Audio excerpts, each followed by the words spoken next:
한국은 내일이 추석입니다. 우리 가나라 시간으로 오늘 오후가 되겠네요. 한국의 친지나 가족들에게 잊지 마시고 안부 물으시고 또 행복한 연락하시면 좋겠습니다. 한 번씩 잊어버리게 되더라고요. 시간 차이가 많이 나니까요. 올해도 벌써 다 지나가고 있습니다. 오늘이 벌써 10월 첫 주입니다. 하루하루 웃을 수 있는 일들만 많아질 수 있는 우리 모든 갈릴리 권속들 다 되시면 좋겠습니다. 여러분들 낚시 좋아하십니까? 생각해보니 저는 이 캐나다에 살면서 그렇게 많이 낚시를 해본 것 같지는 않습니다. 그런데 제가 아는 분들 중에는 그렇게 낚시를 좋아하시는 분들이 많습니다. 또 이렇게 추운 캐나다 겨울 날씨에도 봄, 여름, 가을 괜찮지만 이 겨울 날씨에도 이 얼음을 깨고서 낚시를 하는 그러한 분들도 보았습니다. 영하 40도에 낚시를 하다가 끓여 먹는 그 라면이 그렇게 맛있답니다. 그래서 제가 같이 가자고 그렇게들 하시는데 저는 추운 게 싫어서 잘 가지 않았습니다. 이렇게 낚시에도 알아야 할 것들이 참 많답니다. 준비해야 할 것도 많은 것 알았습니다. 낚시 종류도 참 다양했고요. 다 같은 낚싯대인 줄 알았는데 그 낚싯대 가격도 천차만별이었습니다. 또 호수들마다 잡히는 물고기도 달랐고요. 그리고 시기와 때, 가을, 봄 그때마다 잡히는 물고기도 다르다고 합니다. 오늘 낚시 이야기 또 깊은 데로 가서 낚는 이야기 한번 해보려고 합니다. 오늘 본문은 이렇게 갈릴리 호수가의 새벽에 밤새 그물을 던지던 어부들, 그러나 그저 빈손으로 돌아와서 허탈해하고 있던 그 어부들의 이야기입니다. 이제 물고기 잡는 일을 다 마치고 그물을 싣고 정리하고 있던 이 베드로 앞에 그런 허탈해하는 그 어부들 앞에 예수님이 나타나셨습니다. 그리고 이 베드로에게 하신 말씀이 깊은 데로 가서 그물을 내리고 고기를 잡으라 하신 말씀입니다. 이미 한밤 동안 그물질을 마쳤지만은 아무 수확도 없어서 돌아와 힘이 빠져있는 베드로와 어부들에게 하신 말씀이죠. 열심히 밤을 새고 노력하였지만 현실에는 아무것도 손에 쥔 것이 없는 어부와 또 간혹 자주 우리 삶에서 맞이하는 그러한 우리들에게 하시고 있는 말씀입니다. 우리들도 주신 직장에서 또 다니는 학교에서 또 우리 가정에서도요, 그리고 우리의 신앙의 이 자리에서도 열심히 최선 다하고 노력하지만 자주 지금의 이 베드로와 같은 상황과 힘 빠지는 시간들을 만나게 되죠. 애써 수고했지만 아무 열매가 없을 때, 애쓰고 진실되게 살려고 노력했지만 도무지 우리 하나님, 내가 믿는 이 엄청난 능력의 하나님께서는 침묵하고 그저 멀리 계시는 것 같이 느껴질 때가 자주 있습니다. 그래서 그만 이 그물을 싣는 것 포기하고 싶을 때도 있습니다. 바로 그때 주님께서 지친 우리들의 이 신앙의 자리에서 부르시며 하신 말씀이 이 말씀입니다. 깊은 데로 가라. 이 말씀은 우리 한 사람 한 사람을 부르시는 주님의 말씀입니다. 이 말씀은 빈손으로 아무것도 할 수 없어 힘이 빠진, 맥 빠져 있는 우리 매일의 그 맥 빠진 신앙생활 앞에 주님이 찾아오셔서 하신 말씀입니다. 이제 깊은 데로 가라는 이 말씀이 그렇다면 우리에게 어떤 날마다의 신앙의 삶 가운데 신앙의 자세로 살라고 말씀하고 있는지 오늘 이 시간 묵상하며 이 말씀 한번 나누어 보도록 하겠습니다. 첫째입니다. 첫째는 깊은 데로 가는 신앙은 다름 아니라 우리 말씀 위에 세워지는 선한 신앙을 말합니다. 오늘 이 말씀은 베드로가 그저 어부의 이야기가 아니라 주님의 제자가 되는 현장의 말씀입니다. 그 많은 무리들이 이제 예수님의 주변에 몰려들어 있습니다. 그들은 예수님의 말씀을 들으며 세상으로부터 소외된 마음, 세상에서의 가난하고 찢어진 그 마음을 주님의 이 말씀을 통하여서 위로받고 싶었던 그 많은 사람들이었습니다. 마음속에 맺혀있는 아픔을 치유받고 회복받고 싶어서 모여든 사람들입니다. 그때에 그 수많은 무리들이 앉아있던 그 호숫가, 그 바로 옆에는 배 두 척이 있었습니다. 그 배 두 척에는 밤이 새도록 그렇게 최선 다하여 그물을 던졌지만 그날따라 물고기 딸랑 한 마리도 잡지 못한 아침을 맞이한, 새벽을 맞이한 힘이 빠져있는 어부들이 그 배 두 척에 있었습니다. 예수님은 그 중 배 한 척에 올라 쓰셔서 그곳에서 이제 사람들이 모여있는 그 호숫가 반대편을 향하여서 말씀을 전하고 계셨습니다. 그리고 그 바로 옆에 배에는 이제 찹찹한 마음으로 그물을 싣고 정리하던 베드로가 있었습니다. 이 말씀의 그림이 그려지십니까? 배 두 척 가운데 예수님이 한 척에서 이제 반대편 저처럼 여러분들을 바라보며 말씀을 전하실 그때 또 다른 배 한 척에서는 베드로가 열심히 그물을 싣고 있었습니다. 모르겠지만 그렇게 그물을 손질하며 그 베드로는 예수님의 말씀을 듣지 않았을까요? 잘은 모르겠습니다. 이렇게 그물 손질을 하고 있던 그 모든 그물 손질이 마쳤을 그 즈음에 예수님의 말씀도 곧 끝났다고 오늘 본문을 이야기합니다. 그리고서는 바로 예수님께서 베드로에게 말씀하십니다. 깊은 데로 가서 그물을 내려 고기를 잡으라. 계속해서 오늘 본문 4절 5절 한번 보도록 하겠습니다. 이렇게 말씀을 마치시고 시몬 베드로에게 이르시되 이제 깊은 데로 가서 그물을 한번 내려 고기를 잡으라. 이 시몬 베드로가 대답을 합니다. 선생님, 우리들이 이렇게 밤이 새도록 수고하였습니다. 그렇게 수고하였지만 잡은 것이 없었습니다. 그런데 그렇지만은 말씀을 의지하여서 이제 제가 다시 그물을 한번 내려 보겠습니다. 베드로는 아마 자기가 착각하고 잘못 들었다고 생각했을지도 모르겠습니다. 예수님이 말씀을 전하시며 바로 옆배에서 그물 싣고 있는 자기를 분명히 보셨을 것인데 갑자기 말씀을 마치시고 자기에게 오셔서는 이제 베드로야 깊은 데로 가서 고기를 잡으라고 하셨을 때 그 말씀을 들었던 베드로의 마음은, 생각은 어땠을까요? 잡은 물고기가 한 마리도 없어서 힘이 빠져서 그저 그물을 싣고 있는 자신을 예수님께서 보셨을 텐데 그물을 다 정리한 이 마당에 오셔서 다시 그물을 던져보라고 하신 그 말씀에 베드로는 도대체 어떻게 생각했겠습니까? 적어도 그는 어부입니다. 그는 갈릴리 호수에서 잔뼈가 굵은 전문가이고 그 전문가인 어부에게 목수이신 이 예수가 물고기가 다 들어간 아침, 그 갈릴리에는 새벽에 물고기가 없답니다. 다 들어가고 없는 그 아침, 그 새벽에 그 갈릴리의 물고기들은 아주 얕은 곳에 많답니다. 그런데 그것도 깊은 곳에 그물을 내리라고 하는 그 말씀을 그 베드로 전문가가 듣고 있었을 때 그의 마음은, 그의 생각은 어땠을까요?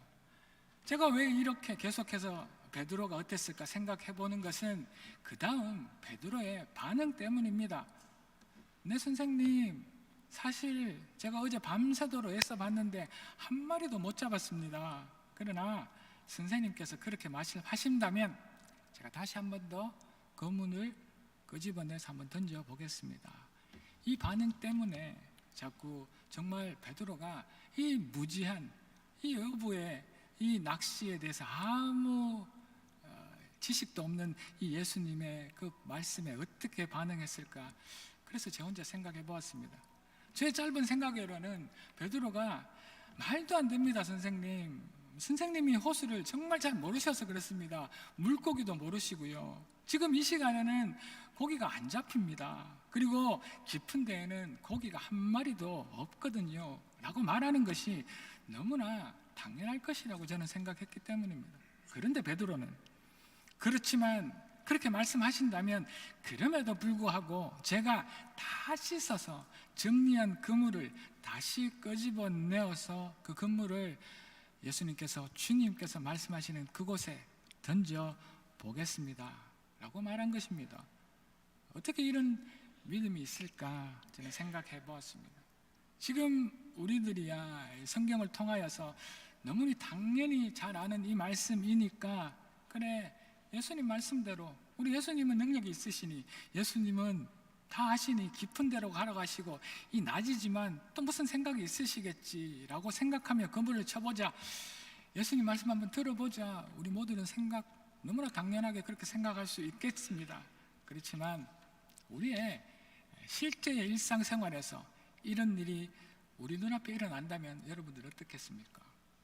제가 잘 아는 직장에서, 내가 벌써 20년, 30년 다니는 이 직장에서, 아니면 제가 공부한 이 전공에서, 또 나의 구석구석 다 아는 나의 주방, 나의 가정에서 이런 문제에 전혀 이해나 상식이 없는 그러한 정말 아무 생각이 없는 그런 분들이, 또 우리처럼 이미 신앙생활을 오래 다 하고 누구보다 더 교회가 무엇인지, 또 우리의 그리스도인들로서의 그 자세와 삶이 누구인지 잘 아는 우리들에게 와서 전혀 완전 다른 방향으로 조언을 하고 간섭을 한다면 여러분들 어떻겠습니까? 이것은 또 다른 문제 아니겠습니까?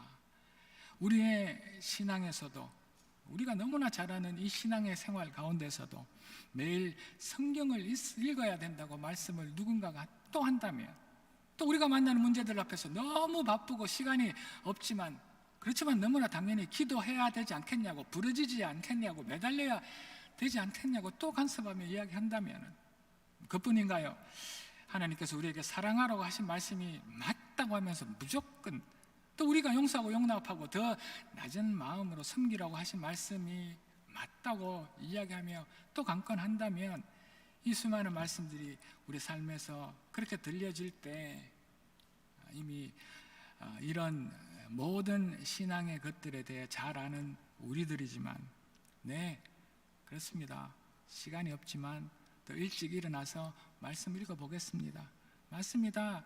정말 간절한 시간을 내어서 제가 기도해 보겠습니다 라고 말하고요, 아니면 제가 정말 미워 죽겠지만 저를 그렇게 괴롭히는 저의 직장의 상사를 위해서 기도하고 그를 더 한번 사랑해 보겠습니다 라고 말하고, 아니면 정말 손해보기 싫지만은, 제가 힘든 건 너무 싫지만은 제가 더 낮아지고 더 섬기라고 하시니 제 물질을 억지로라도 한번 나누어 보겠습니다, 그렇게 말하는 것이 쉽지 않다는 것 우리 너무나 잘 알지 않습니까?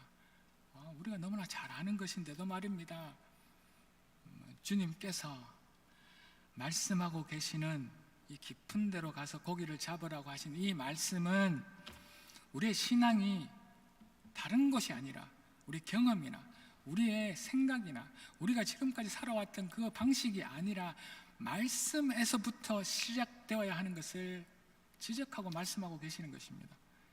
우리의 신앙의 출발점은 우리의 계산이나 또 우리의 경험이나 우리의 지식이 아니라 주님의 말씀 위에서 출발해야 한다는 그 말씀인 것이지요.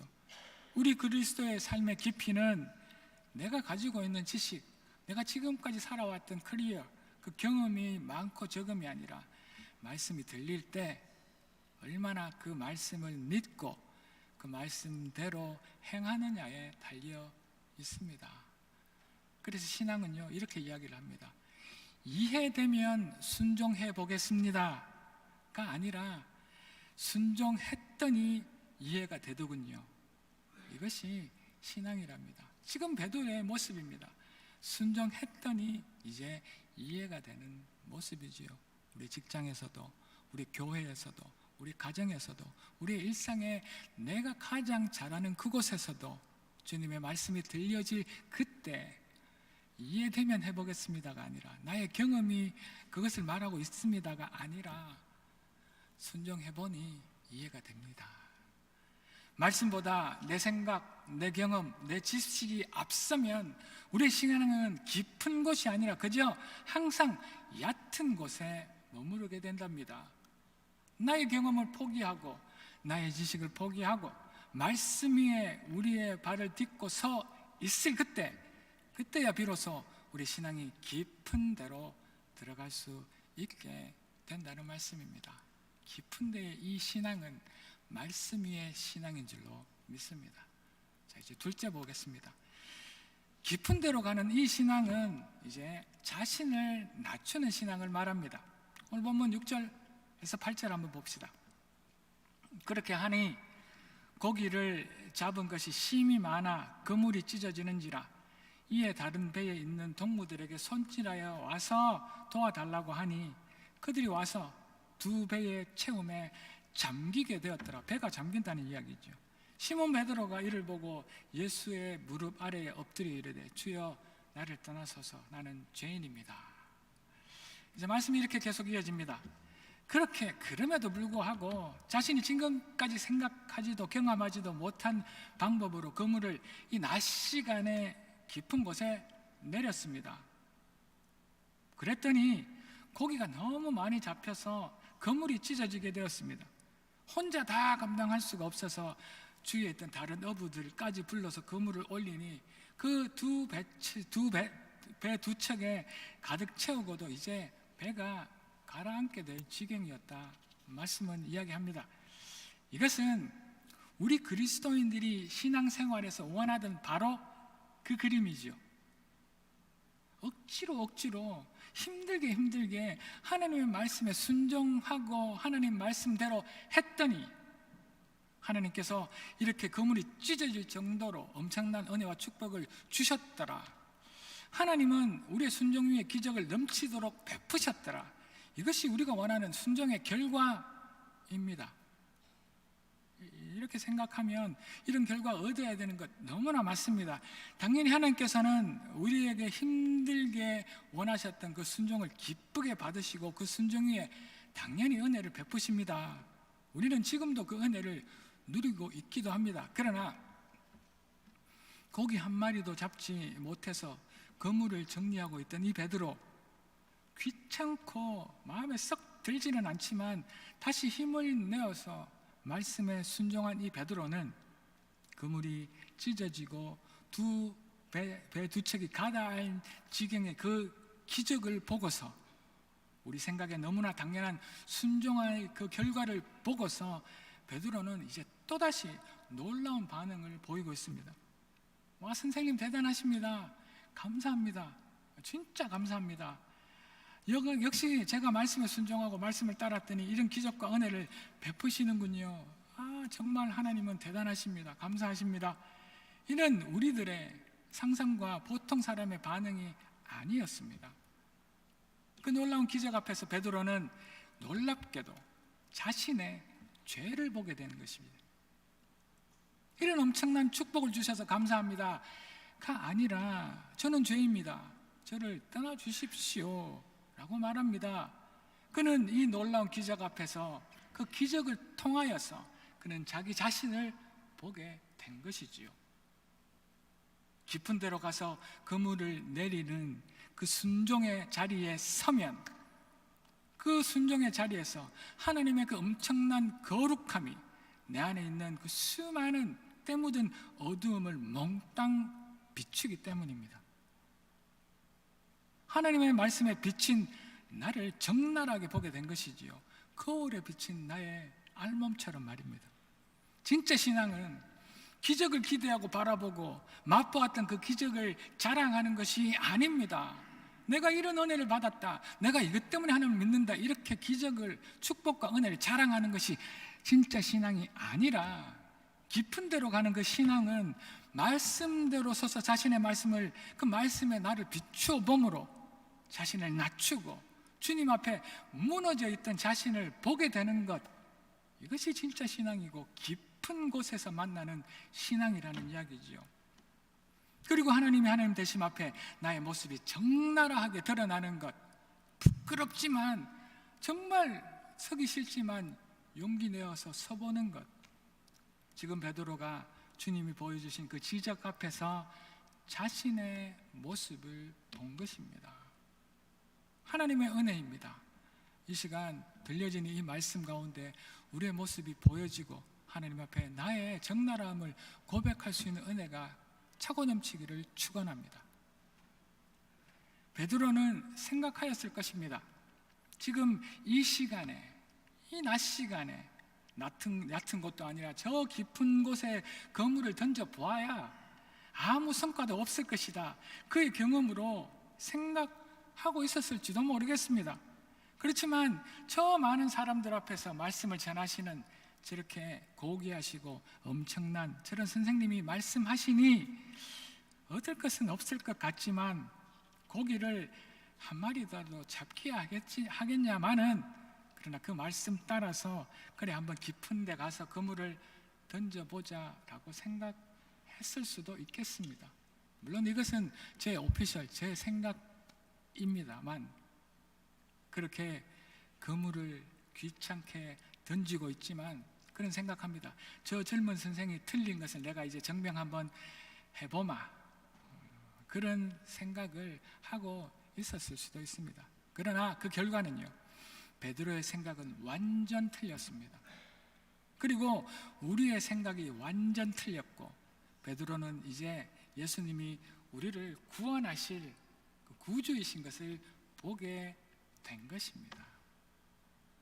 예수님은 이 땅에 죄 하나도 없는 의인을 부르러 오신 것 아닙니다. 이 땅에 정말 고결하고 거룩하고 이미 완성된 사람을 찾으러 오신 것이 아니라 죄인을 불러서 그 죄인이 예수를 보고 그 거룩함 앞에서 회개시키려고 오신 그분이 주님이시라는 이야기이죠.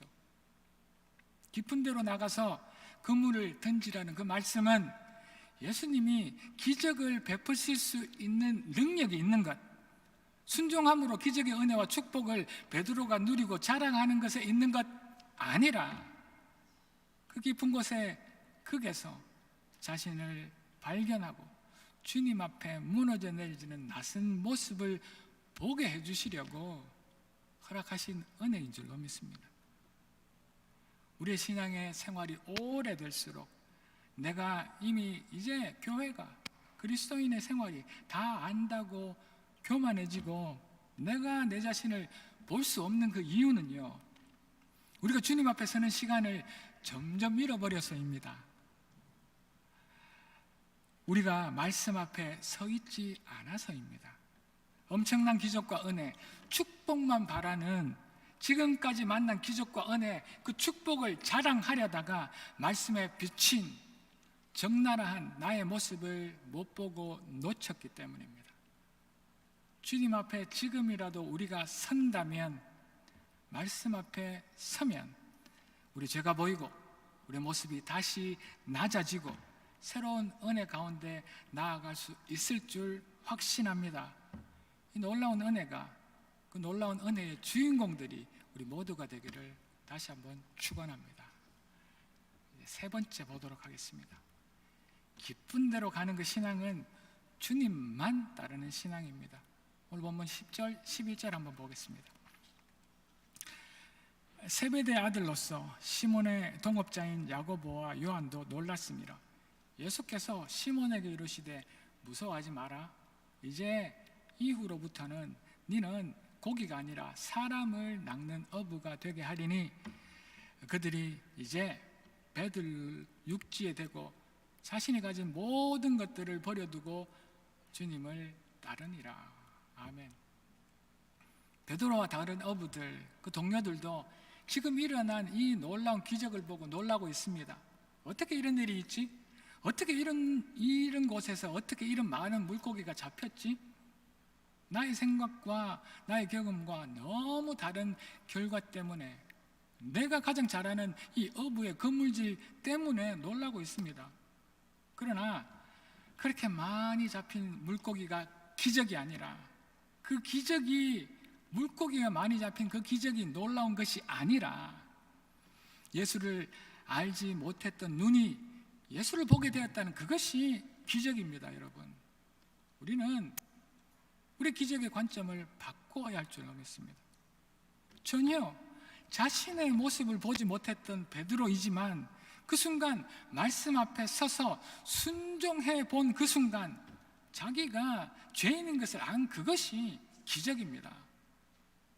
그물이 찢어지고 은혜가, 축복이 늘어나서 내가 너무나 행복한, 이것이 기적이 아니라 내가 죄인됨, 그 거룩함 앞에서 나의 적나라한 모습을 보고 하나님 앞에 낮아지는 그것이 기적이라는 이야기입니다.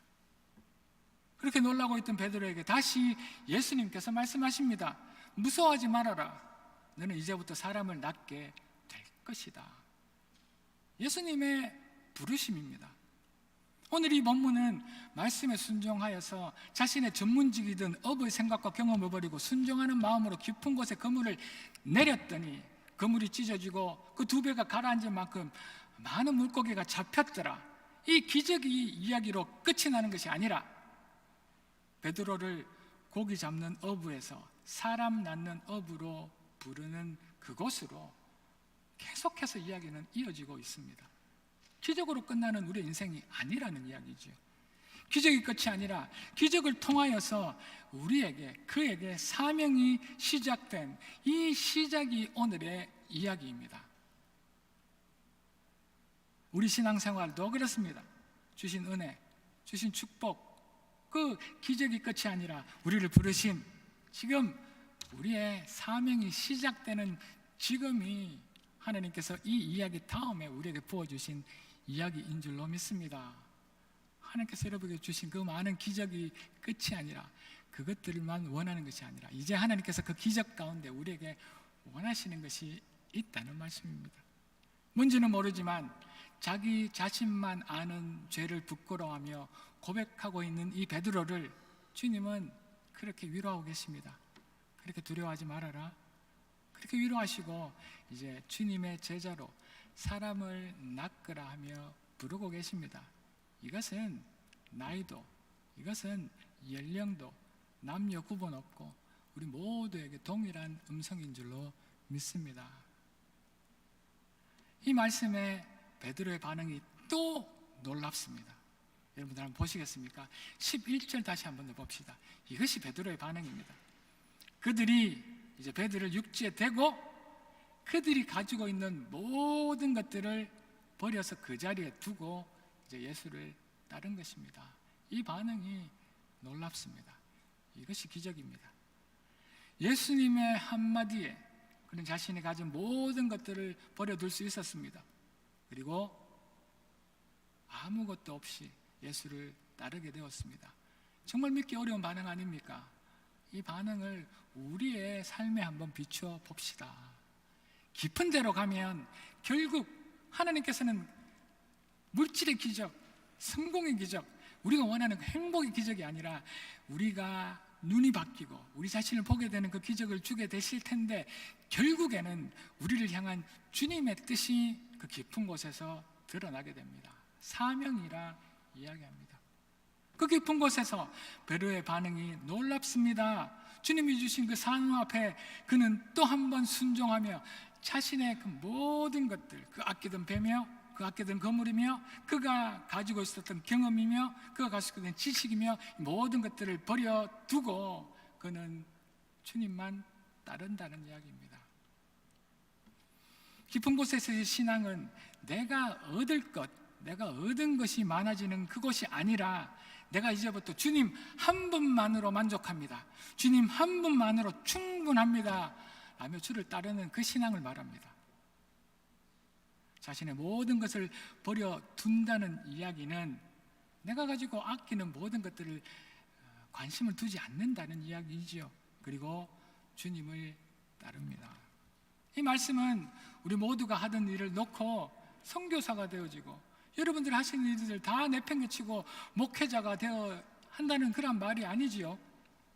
우리가 어디에서 무슨 일을 하든지 직장에서든지 사업장에서든지 가정에서든지 그 어디에서라도 우리가 주님의 뜻대로 주님께서 주신 그 사명대로 살아간다는 이야기입니다. 내가 발디딘 그곳이 하나님의 나라를 위한 깊은 곳이라는 이야기죠. 우리의 삶을 소홀히 하지 마십시오. 여러분들의 콜링, 여러분들의 직장이 바로 부르신 그곳이라는 이야기입니다. 인생의 목표가 달라진 것입니다. 지금까지는 얕은 물가에서 내가 먹고 마시고 살 물고기를 잡는 것이 우리 인생의 최고 관심사였던 것입니다. 먹고 사는 것만이 나의 가장 주된 관심사인 얕은 물가의 그런 신앙의 인생이었지만 이제 우리 인생의 목표가 관점이 달라졌고 먹고 사는 물고기에서 예수님을 통해 사람으로 그 관심이 바뀐 것입니다. 주님을 위해 모든 것을 버려두고 예수님을 따르는 인생으로 바뀌어버렸습니다. 우리가 공부하는 것이 여전히 같지만 예정과 목적과 목표가 바뀌었습니다. 직장이나 사업이 변함없이 같지만 그러나 예전과 우리의 목적과 목표, 우리의 인생의 관점이 다르고 사람을 만나는 것, 일생의 모든 것이 같지만 우리가 대하는 우리 목적과 우리 인생의 목표가 바뀐 것입니다. 우리 인생의 관심사가 틀려진 인생이 되었다는 이야기죠. 내가 사용하는 언어가 달라지고 내 앞에 놓인 상황을 보고 내 마음대로 즉흥적으로 반응해버리는 것이 아니라 이제 드디어는 사명대로 주님의 뜻을 구하도록 우리가 바뀐 것, 그것이 깊은 데로 가는 신앙이라는 이야기입니다. 주님께서 말씀을 하시는 사람 취하는 그 인생은 얕은 물가에서 먹고 사는 내 중심의 인생의 관심사에서부터 이제 주님이 주신 그 사명과 사람으로 우리의 시선과 목표와 목적과 관심이 바뀐 인생을 말합니다. 이 깊은 곳에서의 삶은 내 눈에 보이는 사람의 생명을 살리는 일에 관심을 두어져서 먹고 사는 문제가 최우선이 아니라 사람의 칭찬이나 성공이나 목적이 그곳에 있는 것이 아니라 우리의 맡기신 영혼 하나하나를 하나님의 눈으로 바라볼 수 있는 사랑하는 것, 그것을 말합니다. 이것이 바로 주님께서 부르시는 깊은 곳입니다. 그리고 그것을 위해 지금까지 내가 목숨까지 지키고 아끼던 것을, 나의 삶을 그 자리에 그대로 버려두고 주님을 따르는 인생을 말하지요. 사랑하는 성도 여러분, 날마다 우리가 던지는 그 그물마다 찢어지게 잡히는 일은 없습니다. 하는 일마다 잘되고 흥하고 행복한 삶도 참 드뭅니다. 우리의 삶의 시간이 아무것도 잡힌 것이 없는 맨 그물 허탈함일 때 주님의 부르심을 귀 기울여 들을 수 있는 예민함이 우리에 있기를 원합니다. 깊은 곳에 가는 것은 어렵습니다. 나의 경험이나 나의 배움이나 주위의 상식으로는 도대체 말이 안 되는 말입니다. 그러나 예민하게 귀 기울여 그 작은 음성을 들을 수 있어야 합니다. 주님께서 나를 저 깊은 곳에서 부르시고 계시는 그 말씀을 우리는 지금 이 시간 들어야 합니다. 지금도 이 예배 가운데 여러분들께서 그렇게 간절히 하는 그 기도를 하시다가 들은 말씀이 깊은 데로 부르고 계시는 말씀일 수 있고, 아니 그렇다고 생각하는 저와 여러분들에게 축원합니다. 그러실 것입니다.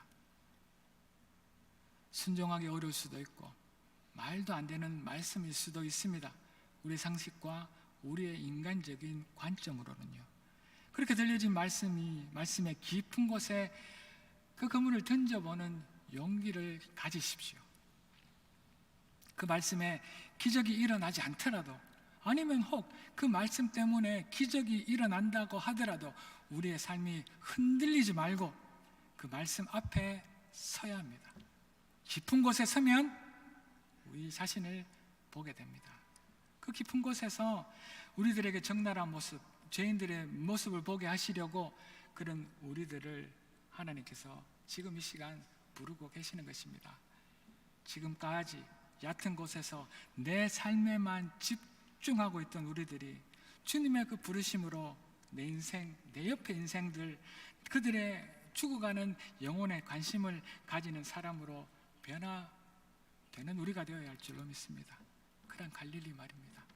이제 갈릴리에서 토론토 갈릴리로 넘어가는 우리의 새로운 비전은 여기에 있을 줄로 믿습니다.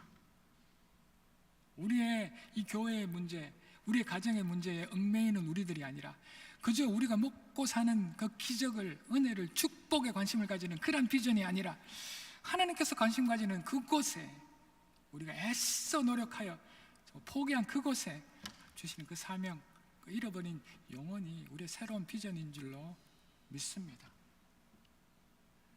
깊은 곳에서 주님 한 분만으로 만족하며 주님을 따르겠다 조심스럽지만 용기 내어 고백해보는 우리가 되어질 때 그곳에 놀라운 하나님의 함께 하심이 있을 줄 믿습니다.